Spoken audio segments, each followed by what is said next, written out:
मैले त्यो देखाउन सक्दिनँ म कसैले गाली गर्न होइन म काम गर्न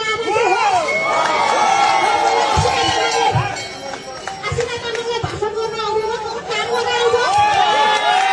यो कुरा हिजोको दिनले पनि म जुन दिन दर्पण छोडेर म आएको छु त्यो दिन मलाई म सडकमा दौडेको छु हरेक दिन दौडे यति धुलो खाएँ यति धुलो खाएँ धुलोदेखि त मदेखि डराउन थाल्यो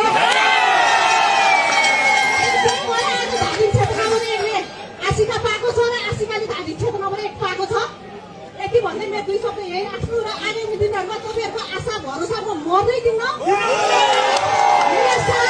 मेरो साथ रहेछ म मर्दै दिन्न यही भन्न चाहन्छु है अब धेरै भाषण नगरौँ